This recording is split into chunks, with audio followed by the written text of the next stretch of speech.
Hello students, a very good morning to all of you. Now students, as you know that just now we have done our terminal exam. In that terminal exam, our English paper was for 80 marks. Total 80 marks. In that 80 marks, all are included like grammar, composition, writing skill, passage. In that passage, seen passages, 2 passages were from your textbook and 1 passage was unseen passage and another was 2 poetry stanza. 1 poetry stanza for question answer writing and 1 poetry stanza for appreciation of poem. Yes, so all this included in that 80 marks. Now student, our English paper was very easy paper. So today we are going to discuss about English paper, how you have to write down the answer of given question, because in future by chance if in the next exam if like that questions will come, then how should you have to write down the answer, that we will discuss today. Now let me begin with question number 1A. Do as directed. Tata, do as directed means what? In the bracket they had given you a question, one sentence or any words. With the help of that word or sentence you have to do the action which has told. म्हणजे तुम्हाला question दिलेला असतो, त्या क्वेश्चनमध्ये एखादा sentence दिलेला असतं किंवा word दिलेला असतो आणि ब्रॅकेटमध्ये एक क्वेश्चन दिलेला असतो, त्या सूचनांप्रमाणे तुम्हाला दिलेल्या शब्दाचं किंवा वाक्याचं सूचनांप्रमाणे पालन करायचं असतं. Now first was pick out the infinitive verb. Now infinitive verb means what? In a sentence if any verb is attached with to, letter to, to, जर एखाद्या सेंटेन्स मध्ये एखादा वर्ब टू ने अटॅच असेल तर त्याला आपण इन्फिनिटिव्ह वर्ब असं म्हणतो. So sentence was I refuse to accept that all the laws, constitutions, police and judge are unable to protect our children. Now in the sentence, to accept and to protect are two infinitives. Then next is punctuate the sentence. Now punctuate the sentence means what? They had given you sentence. In that sentence where it is necessary, there you have to give a proper punctuation mark as well as the capital letter. तुम्हाला sentence दिलेला आहे, त्या सेंटेन्समध्ये जर का एखादं capital letter missing असेल तर ते प्रॉपर कॅपिटल लेटर लिहायचं. शिवाय एखादं पंक्च्युएशन मार्क्स जे की गरजेचं आहे ते तिथं दिलेलं नसतं, ते तुम्हाला पंक्च्युएशन मार्क्सचा वापर व्यवस्थित करून सेंटेन्स पुन्हा रिराईट करायचं असतं. The sentence was don't bother me said Ramesh to Mahesh. Now this sentence is of direct speech. Yes, said comes here, so it's of direct speech sentence. So here double inverted comma will come. Like sentence will be don't, and for the don't is a contracted form of do not. Don't हा do not चा contracted form आहे, त्यामुळे इथे apostrophe t येणार. Okay, तो apostrophe t तिथे दिलेला नाहीये. So don apostrophe t, don't bother me, double inverted comma complete, then comma, said Ramesh to Mahesh.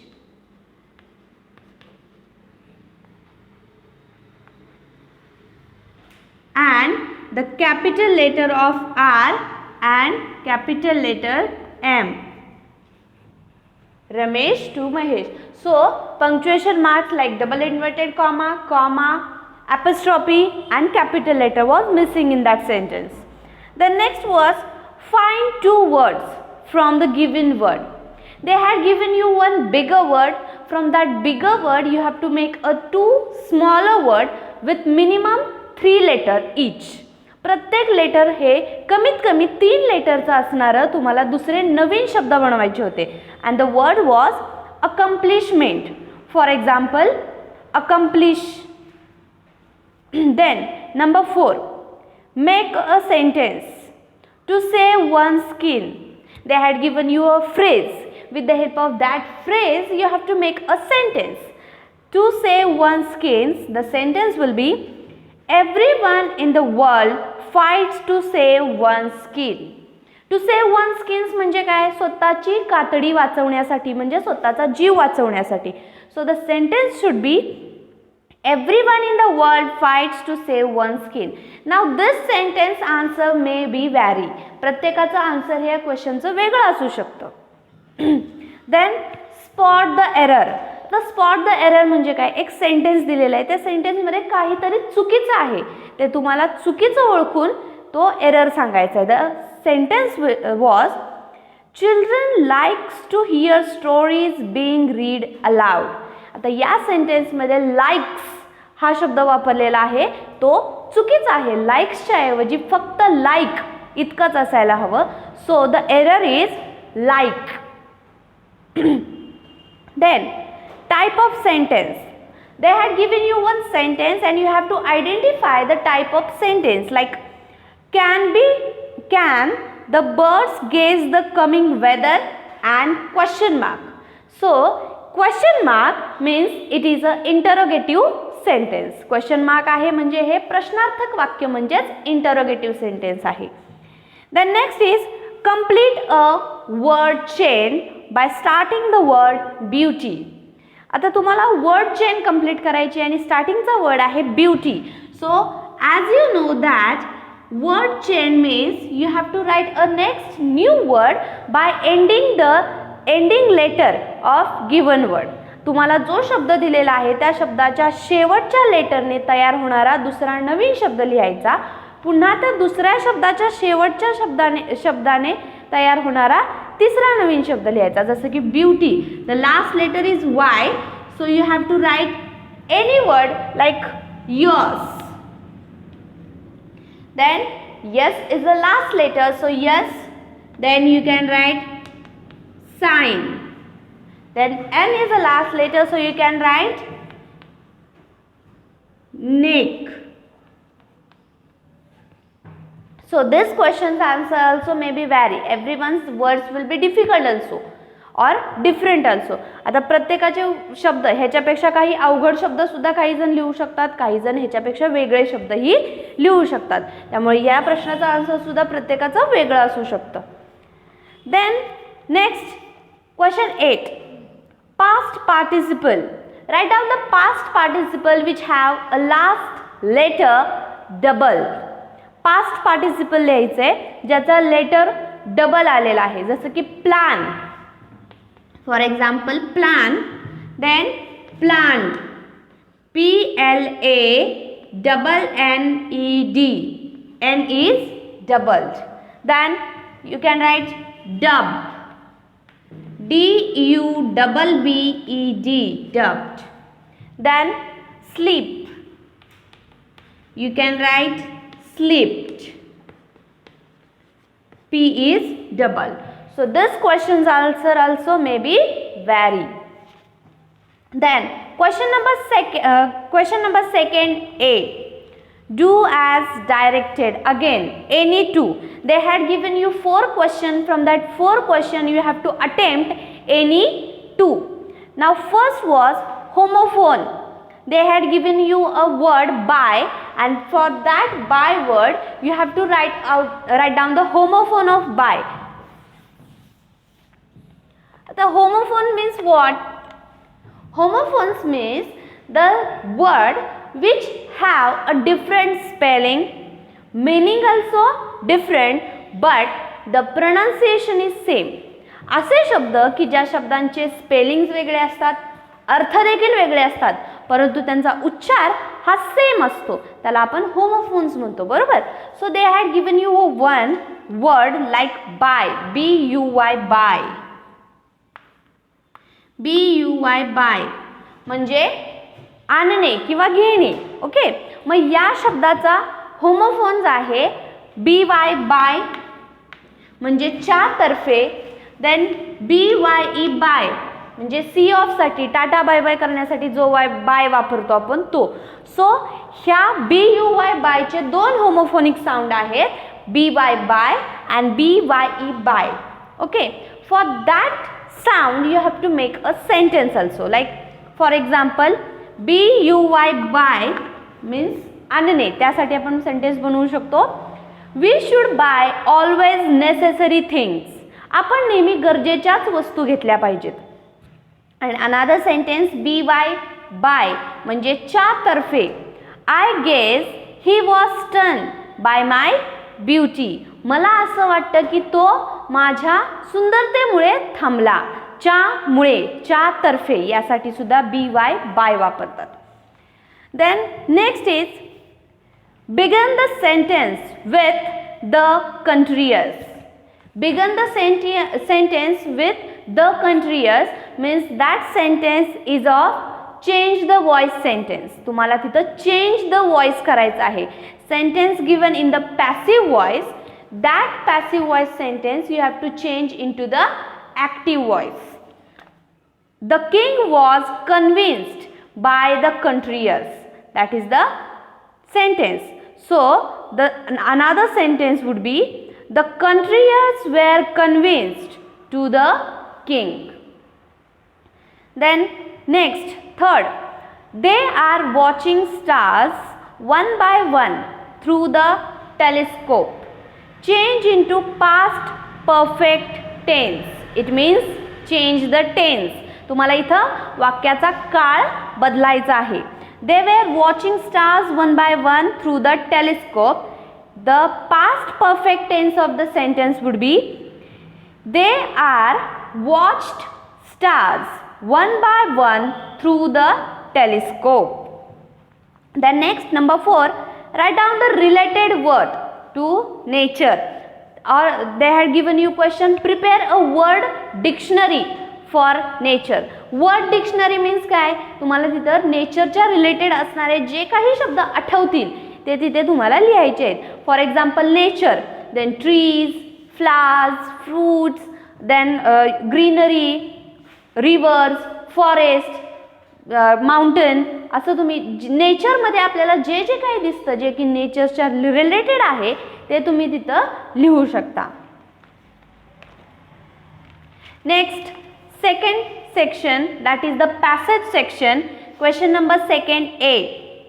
This passage is from Swiss Family Robinson or second lesson. आपला जो second lesson आहे Swiss Family Robinson या पाठातील हा passage आहे. Question A first. Write down true or false. तुम्हाला इथं फक्त वाक्य सत्य आहे की असत्य, true or false तुम्हाला इथं लिहायचं आहे. First, the Swiss Family Robinson is a very good play. This sentence is false because the Swiss Family Robinson was a great novel. तो प्ले नव्हता, ते एक नाटक नव्हतं, तर हे एक पुस्तक नॉवेल आहे. Second, William, Elizabeth and their children faced a great storm. या पाठामध्ये William, Elizabeth and their children हे जे होते त्यांनी खूप मोठ्या वादळाला सामोरे गेले. This sentence is true. Third, Tuck and Juno were the monkeys. False, they were a dogs. Then number 4, William, Elizabeth and their children died there. William, Elizabeth आणि त्यांची मुलं तिथे मरून गेली. This sentence is also false. They fought there for at least 10 years. जवळजवळ 10 वर्ष ते तिथे जगलेत, लढले. Then A second, complete the wave. You have to complete a wave diagram and the main point is efforts taken by the family to reach the tropical island. त्या Robinson फॅमिलीकडून कोणते कष्ट घेतले गेले त्या आयलँडवरती पोचण्यासाठी. यासाठी तुम्हाला पॅसेजमधून रिलेटेड सेंटेन्सेस शोधून इथं वेब डायग्राम कंप्लीट करायचे. Remember one thing students, whenever the question depend on the passage, whether that passage is seen passage or whether that passage is unseen passage, you must read the passage very carefully, then and then only you can write the answers correctly.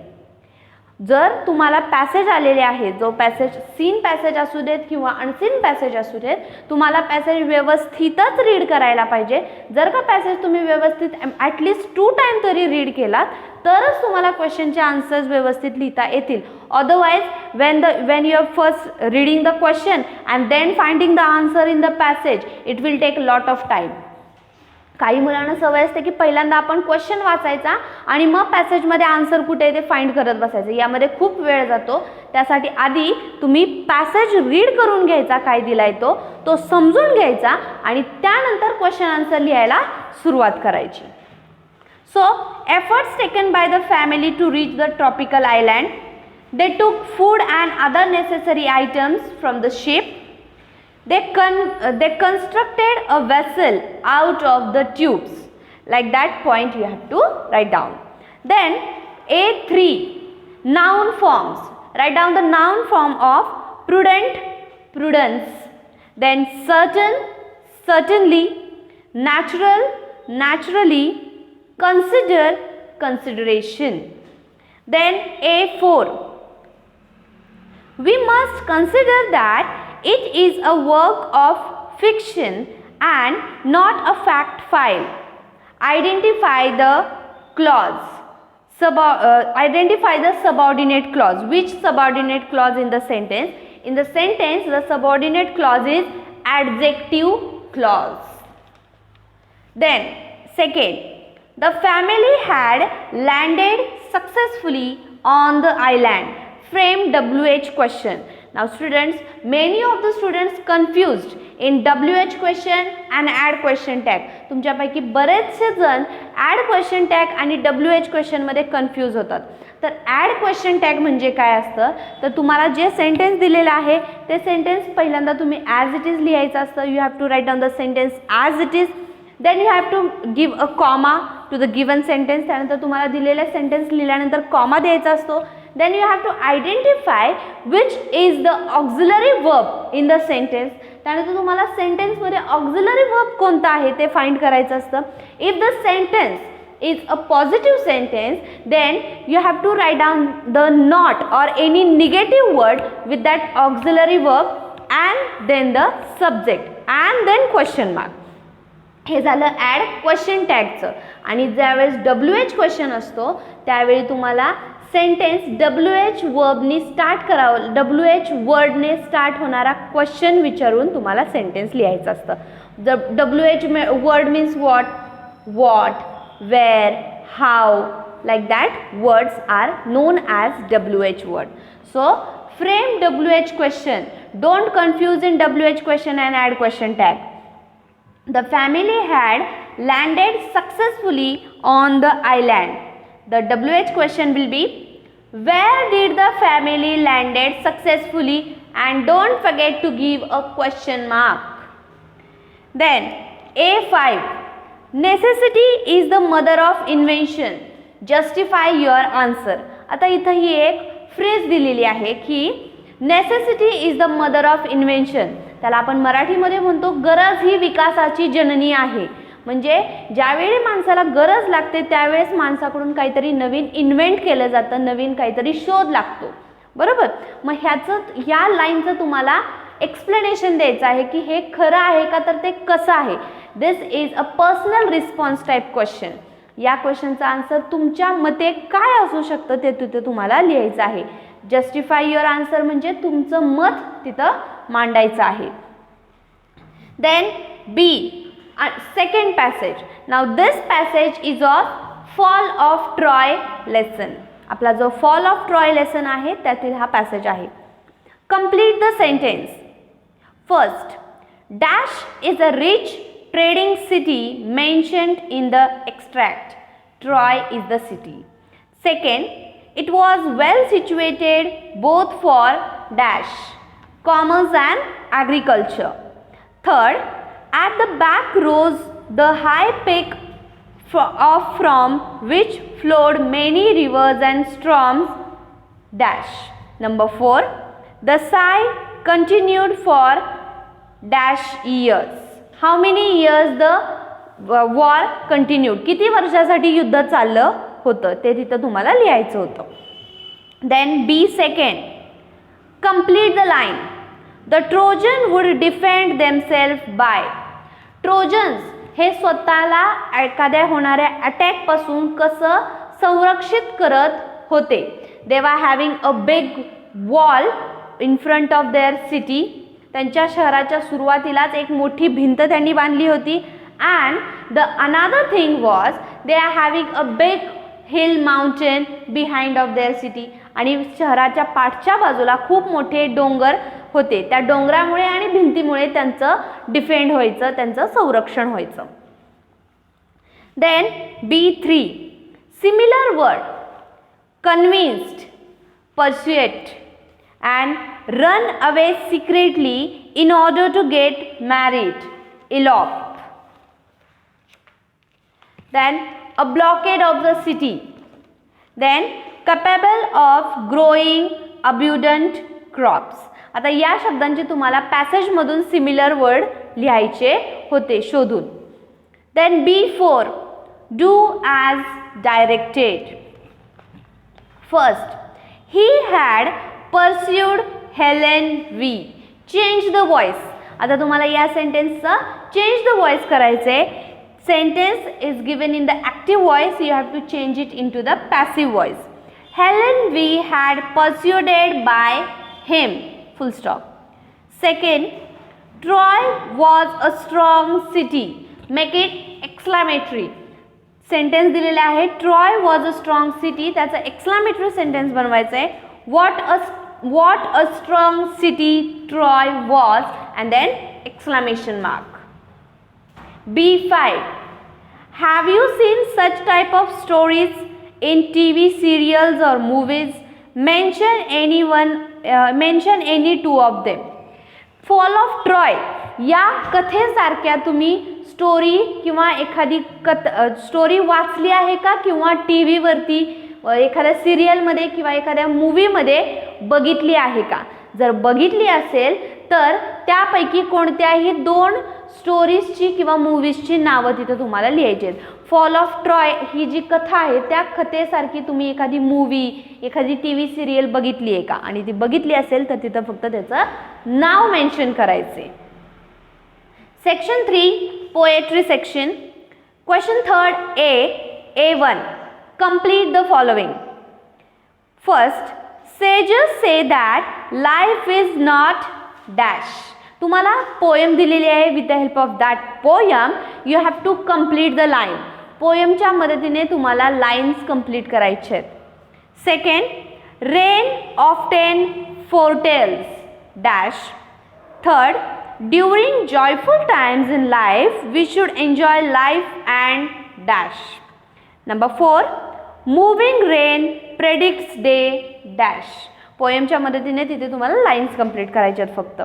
Then A2, complete the table. Now this poem is of life. Our first poem, आपली जी पहिली poem आहे life, या life मधला हा stanza तुम्हाला इथं दिलेला आहे. तर याच्या सेकंड क्वेश्चनमध्ये कंप्लीट द टेबलमध्ये काय करायचं आहे, you have to write down the 2 optimistic attitude line. Optimistic म्हणजे पॉझिटिव्ह ॲटिट्यूड असणाऱ्या, कवितेमध्ये पॉझिटिव्ह ॲटिट्यूड असणाऱ्या, सकारात्मक दृष्टिकोन असणाऱ्या 2 ओळी लिहायच्या आहेत. And 2 lines you have to write pessimistic attitude. Pessimistic attitude means negative attitude, नकारात्मक दृष्टिकोन. सकारात्मक दृष्टिकोन दाखवणाऱ्या 2 लाईन्स आणि नकारात्मक दृष्टिकोन दाखवणारे 2 लाईन्स तुम्हाला तिथं लिहून टेबल कंप्लीट करायचं आहे. A3, write down the rhyming words like say, day, gloom, bloom, merrily, cheerily, fly by. Question number B, appreciation of poem, and they had given you poem Invictus. आता appreciation of पोएमसाठी you have to also read the poem carefully.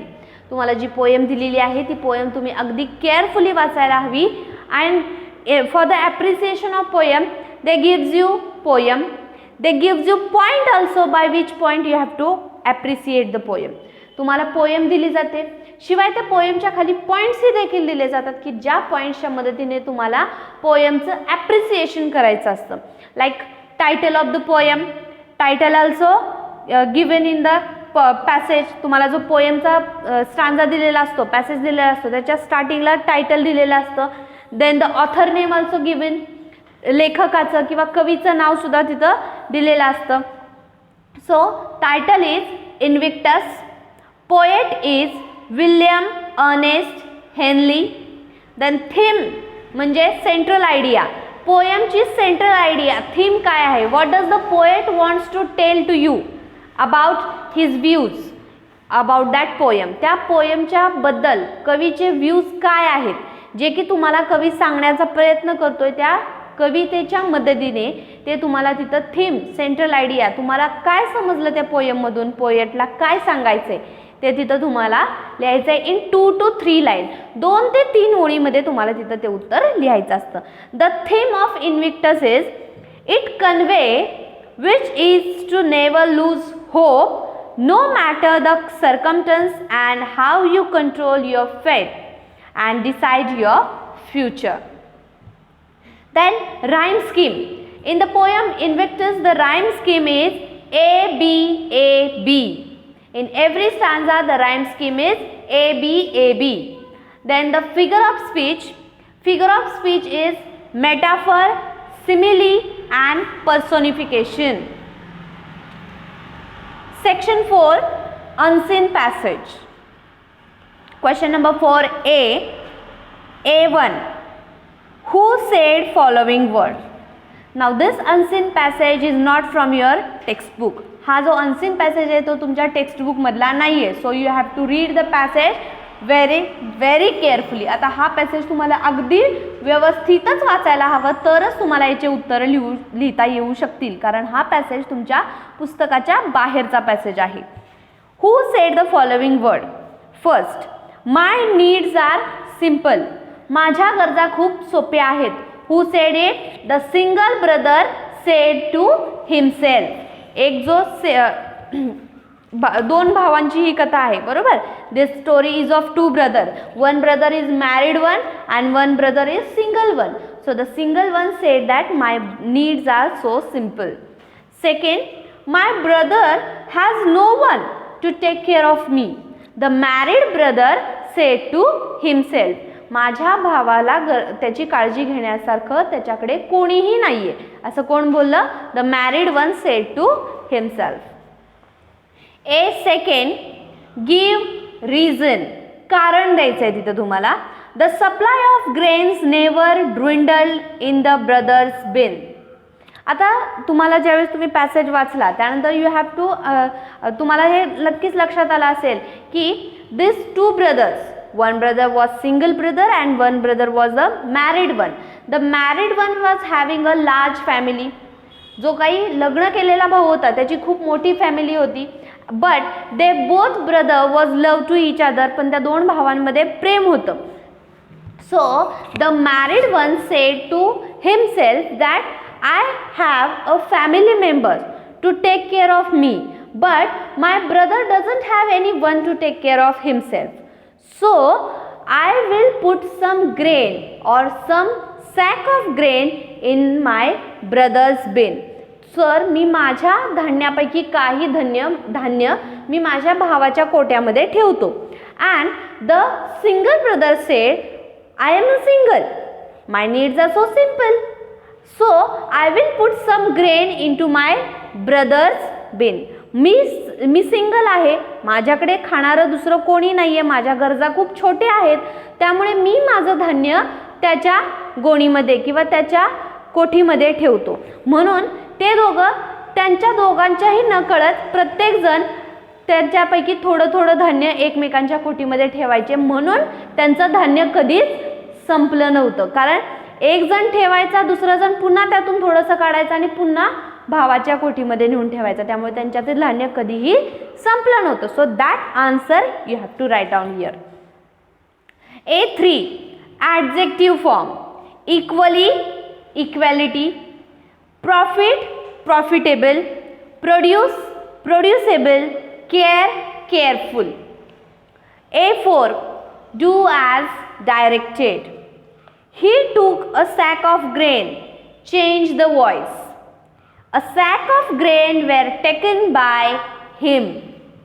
Second, both men were puzzled because their supply of grain never dwindled. Identify and name the clauses.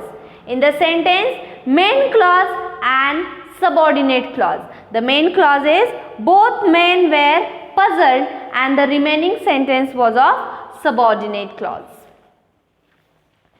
A5. What do you learn from this story? तुम्हाला या कथेतून काय समजलं? This question is of personal response question. तुम्हाला या कथेतून काय लक्षात आलं? You have to write down in 3 to 4 line or 2 to 3 line. 2 ते 3 किंवा 4 ओळीमध्ये तुम्हाला याचं उत्तर लिहायचं आहे की या पॅसेज मधल्या स्टोरी मधून तुम्हाला काय लक्षात आलं. Question B, write summary and give title. आता हा जो अनसीन पॅसेज आहे त्या अनसीन पॅसेजची तुम्हाला समरी लिहायची आहे आणि तुम्हाला त्या अनसीन पॅसेजला एक टायटल द्यायचं आहे. आता समरी म्हणजे काय की तुम्हाला त्या पॅसेजमधले कोणते पॉईंट्स इम्पॉर्टंट वाटतात ते तुम्ही लिहायचे आहेत. At least 5 to 6 line. 5 ते 6 ओळीमध्ये तुम्हाला त्या दिलेल्या पॅसेजमधले इम्पॉर्टंट लाईन्स तुम्हाला जे काही समजलेलं आहे ते तुम्ही लिहायचं आहे. You can right in your on words also, otherwise you can right from the passage also. तुम्हाला त्या पॅसेजमधील इम्पॉर्टंट लाईन्स तुम्ही ॲज इट इज सुद्धा लिहू शकता किंवा तुम्ही तुमच्या ओन वर्ड्समध्ये सुद्धा एक्सप्लेन करून तिथं लिहू शकता. And don't forget to give a title to the passage. पॅसेजला टायटल द्यायला विसरायचं नाही. Then section 4, writing skill.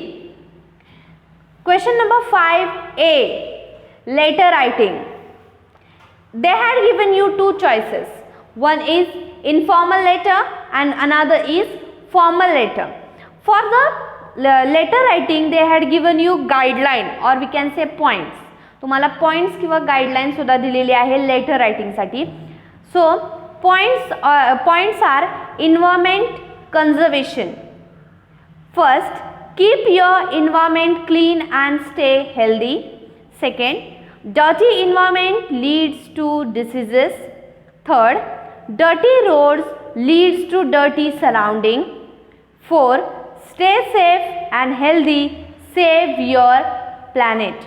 Now with the help of this guideline you have to write down the letter. First informal letter subject is write letter to your friend about telling importance of environment conservation. Environment कन्झर्वेशनचं महत्त्व सांगणारं तुमच्या मित्राला किंवा मैत्रिणीला तुम्हाला पत्र लिहायचं आहे. मग ते पत्र लिहित असताना you have to mention the address of your own mind. तुमच्या मनाने तुम्ही ॲड्रेस लिहू शकता. Then you have to inculcate that letter in the point. तुम्हाला त्या लेटरमध्ये ह्या जे पॉईंट्स दिलेले आहेत ते पॉईंट्सनीच तुम्हाला लेटर लिहायचं आहे. ते पॉईंट्स तुम्ही तुमच्या लेटरमध्ये मेन्शन केलेले असायला हवेत. एन्व्हायरमेंटल कन्झर्वेशनचं महत्त्व सांगणारं तुमच्या मित्राला किंवा मैत्रिणीला पत्र लिहायचे. Second, formal letter to the corporator of your area complaining about the garbage bin that has not been clean. तुमच्या एरियाच्या कॉर्पोरेटरला पत्र लिहायचे फॉर्मल लेटर की तुमच्या एरियातली जी डस्टबिन आहे ती क्लीन केलेली नाही आहे हे तक्रार करणारं पत्र तुमच्या कॉर्पोरेटरला तुमच्या एरियाच्या कॉर्पोरेटरला लिहायचं आहे. Formal letter. At this letter also you can write address by your own self. तुमच्या मनाने तुम्ही तिथे ॲड्रेस लिहू शकता. But in this letter, formal and informal, in both the letter, these points or guideline points should be included. हे points त्या letter मध्ये असायला हवेत. Then B, dialogue writing or interview questionnaire making. तुम्हाला dialogues write करायचे किंवा interview साठी questionnaire तयार करायची आहे. दोन्हीपैकी एक काहीतरी तुम्हाला तिथं लिहायचं आहे. B1, dialogue between doctor and patient. The points are diet, healthy food, junk food, sweet. आता तुम्हाला इथं डायलॉग्स लिहायचं आहे. डायलॉग म्हणजे काय? संभाषण लेखन. तर कोणामधलं संभाषण लिहायचं आहे तुम्हाला? डॉक्टर आणि पेशंट. डॉक्टर आणि पेशंट मधलं संभाषण लिहायचं आहे. The topic is diet, healthy food, junk food, sweet.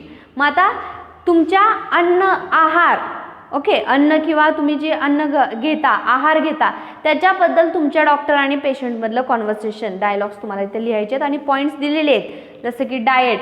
So you can write the conversation bye starting hi hello. तुम्ही कॉन्व्हर्सेशन हाय हॅलोने स्टार्टिंग करू शकता. त्यानंतर तुम्ही आहाराचं महत्त्व डॉक्टर कसे सांगतात ते पेशंटला ते लिहू शकता. How the healthy food you have to eat that you have to mention. अशा प्रकारे डायलॉग रायटिंगमध्ये तुमचे जे डायलॉग्स आहेत that dialogues should be meaningful dialogue. तुमचे डायलॉग्स हे meaningful and should related to the given points. तुम्हाला जे पॉईंट्स दिलेले आहेत त्या पॉईंट्सचे रिलेटेड असायला हवेत आणि मिनिंगफुल डायलॉग्स असायला हवेत. पॉईंटला सोडून उगीच hi hello how are you dialogues नसावेत. Then interview questionnaire making. The subject is you have to take interview a merit rank holder from your school for the school magazine make questionnaire. तुमच्या स्कूलमधला एक rank holder म्हणजे नंबरात येणारा विद्यार्थी आहे त्याचा तुम्हाला interview घ्यायचा आहे एका मॅगझिनला त्याची इंटरव्ह्यू देण्यासाठी. तर त्यासाठी तुम्हाला पॉईंट्स दिलेले आहेत. With the help of that points you can make a interview questionnaire. Role of parents, role of teachers, place of extra curricular activities, timetable, extra coaching, extra study. आता या पॉईंट्सची मदत घेऊन तुम्हाला क्वेश्चनरी तयार करायचे. Means you can right first starting the conversation you can right high or hello but after that know unnecessary question. स्टार्टिंगला तुम्ही एकदा हाय हॅलोने स्टार्टिंग केली की त्यानंतर ते अननेसेसरी क्वेश्चन तुमच्या क्वेश्चनरीमध्ये नसावेत. जसं की तुमचे क्वेश्चन असावेत what is the role of your parents in your achievement. तुमच्या पॅरेंट्सचा तुमच्या अचिव्हमेंटमध्ये काय रोल होता. What is the role of your teachers in your achievement. Then he would be answerable. मग त्याचे आन्सरसुद्धा तिथे तुम्हालाच मेन्शन करायचे असतात. त्यामुळे क्वेश्चन असे विचारा की ज्याचे आन्सर्ससुद्धा तुम्हाला तिथं मेन्शन करता येतील. Okay. Then question 6A, information transfer verbal to non-verbal. They had given you one stanza or we can say passage. With the help of that passage you have to pick out the points and you have to transfer that verbal information into the non-verbal form. Like you can make a tree diagram. Tree diagram means here you can write a main point, then what are the sub point of that point. Then for that sub point if any another sub points is having then you can write like that way. You can make a tree diagram by presenting the point. तुम्ही असा tree diagram point present करण्यासाठी वापरू शकता. And this verbal information is about literature and its form. ही जी तुम्हाला verbal information दिलेली आहे ती कशाबद्दल आहे. Literature and it's form. साहित्य आणि साहित्याचे प्रकार याची तुम्हाला इन्फॉर्मेशन दिलेली आहे ती तुम्ही ट्री डायग्राममध्ये लिहू शकता. So here the main word will be literature. Then forms of literature. Then sub forms of that literature. पहिल्यांदा हे लिटरेचरचे त्यानंतर प्रकार कोणते आहेत, त्यानंतर ते प्रकारांचे उपप्रकार कोणते, पुन्हा जर का खाली त्या सब टाईप्सचे अजून काही सब टाईप पडत असतील तर ते ट्री डायग्राममध्ये व्यवस्थित मेन्शन करून you have to transfer the information verbal to non verbal. And for that question the or question is non verbal to verbal. म्हणजे तुम्हाला एक पाय डायग्राम दिलेला आहे किंवा पाय चार्ट दिलेला आहे. त्या पाय चार्टच्या मदतीने तुम्हाला एक पॅसेज तयार करायचं आहे. That pie chart is about fast food eating by people, opinion poll by Bombay time. लोकांकडून कोणतं फास्ट फूड किती प्रमाणात खाल्लं जातं त्याच्याबद्दलचा पाय चार्ट दिलेला आहे बॉम्बे टाइम्समधला, न्यूजपेपरमधला. मग त्याच्या मदतीने त्या पाय चार्टच्या मदतीने तुम्ही सेंटेन्स फॉर्मेशन करून एक पॅसेज तयार करायचं आहे. देन बी, व्ह्यू और काउंटर व्ह्यू और स्पीच रायटिंग. आता व्ह्यू और काउंटर व्ह्यू म्हणजे काय, तुमचं मत व्यक्त करायचं आहे. मत व्यक्त करायचे, तुमचे व्ह्यूज मांडायचे. And the topic is mobile phones should be band in school. आता टॉपिक दिलेला आहे की शाळेमध्ये मोबाईल फोनला बंदी असायला हवी. हा जो टॉपिक दिलेला आहे त्या टॉपिकबद्दल तुमचे पॉईंट्स, तुमचे व्ह्यूज तिथं मांडायचे आहेत. जर बंदी असायला हवी का, आणि जर असायला हवी तर ती का असायला हवी, आणि जर बंदी नको व्हायला तर ती का नको व्हायला, हे तुम्ही तुमचा आन्सर तिथं सॅटिस्फॅक्टरी एक्सप्लेन करायचं आहे. तुमचं व्यवस्थित आन्सर, तुमचे मत तिथं व्ह्यू तुमचे मांडायचे आहेत. Mobile phones should be band in school. If you think yes it should, हां बॅन असायला हवेत, तर ते तुमचा आन्सर तिथं एक्सप्लेन करायचं आहे. If you think it should not, जर तुम्हाला वाटतं की नाही मोबाईल फोनला बंदी नको, तर ते का, ते सुद्धा तिथं मेन्शन करायचं आहे. तुमचे व्ह्यूज मेन्शन करायचे आहेत. It should be at least 10 line. हे कमीत कमी 10 लाईनमध्ये तरी तुमचं उत्तर असायला हवं. Then prepare a speech. तुम्हाला स्पीच रायटिंग करायचं आहे. And as you are the school representative, तुम्ही तुमच्या शाळेचे रिप्रेझेंटेटिव्ह आहात. या व्ह्यूजने तुम्हाला एक स्पीच करायचं आहे. And the topic is how to achieve great success. यश कसं मिळवायचं याच्याबद्दल तुम्हाला बाकीच्या विद्यार्थ्यांना मार्गदर्शन करणारं एक स्पीच तयार करायचं आहे. मग आता हे जे व्ह्यू आणि स्पीच या दोन्हीपैकी एक कोणताही क्वेश्चन तुम्ही इथं लिहू शकता. तुम्ही व्ह्यूजसुद्धा मांडू शकता किंवा स्पीच रायटिंग करू शकता. Then next section skill development. 7A expand the theme or news report. A1 expand any one into 2 paragraphs. They had given you 2 topic or you can say 2 subject. From that 2 subject you have to expand any one.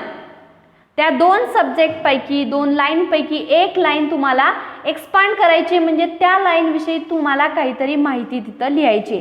The first is God help those who help themselves. म्हणजेच काय, थोडक्यात आपण त्याला मराठीमध्ये प्रयत्नांती परमेश्वर म्हणतो. म्हणजे जर का आपण स्वतःची मदत केली कष्ट करून, तरच देव आपल्याला फळ देतो. त्यालाच प्रयत्नांती परमेश्वर असंही आपण म्हणतो. मग ती थीम तुम्ही तिथं एक्सपांड करायची आहे. Next is value of time in life. आयुष्यातील वेळेचं महत्त्व. या 2 पैकी एक थीम तुम्हाला तिथं कमीत कमी 2 पॅराग्राफमध्ये मेन्शन करायची आहे. प्रिपेअर अ न्यूज रिपोर्ट, किंवा त्याला और प्रश्न आहे prepare a news report. News लेखन म्हणजे बातमी लेखन तुम्हाला करायचं आहे. Headline is Narendra Singh breaks long jump record at regional meet. नाव while writing a news report you have to mention a headline, date and date, place properly. Headline should be highlighted, then day, date, place and here reporter. You can write student reporter or you can write any name of reporter. Headline, reporter, date, place and make paragraph and start writing the news. हे 3 points important आहेत. Headline शीर्षक, reporter, date and place, आणि त्यानंतर paragraph करून तुम्हाला जो topic दिलेला आहे, जी हेडलाईन दिलेली आहे त्याच्या रिलेटेड न्यूज लिहायचे. आता न्यूज रिपोर्ट म्हणजे काय, जी काही इन्सिडेंट घडलेला आहे, जी काही घटना घडलेली आहे त्या घटनेचा क्रम तुम्ही मांडायचा आहे. जी काही घटना घडलेली असेल ती घटना व्यवस्थित क्रमाने तुम्ही तिथं सेंटेन्स फॉर्मेशन करून मांडायची असते, म्हणजेच न्यूज रिपोर्ट करायचा असतो. Then B, develop a story. They had given you 2 options over here also. B1, write a story and give a title and they had given you ending line. तुम्हाला शेवटची ओळ दिलेली आहे, ती ओळ शेवटची तुम्ही फॉर्म केलेल्या स्टोरीमध्ये ती शेवटची ओळ असायला हवी. and the ending line is thank God it was a dream not reality. म्हणजेच काय, तुम्हाला पडलेलं एक भयानक स्वप्न, any bad dream of yours that you have to write down here. You have to explain in story formation. तुम्हाला पडलेलं एक भयानक स्वप्न एका कथेच्या माध्यमातून तुम्हाला इथं लिहायचं आहे. And that stories ending line should be thank God it was a dream not reality. And as well as you have to give title to it also. And for that question the or question is narrate experience begin line with. तुम्हाला इथं स्वतःचा एक experience narrate करायचा आहे म्हणजे मांडायचा आहे in the story formation only, and the experience should start with line with it was a dark and stormy night. तुम्हाला इथं स्टार्टिंगची लाईन दिलेली आहे, सुरुवातीची लाईन दिलेली आहे. त्या सुरुवातीच्या लाईनने सुरुवात होणारा तुम्हाला तिथं तुमच्या आयुष्यात घडलेला एक अनुभव तिथं एक्सप्लेन करायचा आहे. From that two question you can write any one question. Now this was of our English paper. That was very easy paper. From that paper, if any question will come for your next exam, then also you can write answers very easily. Thank you.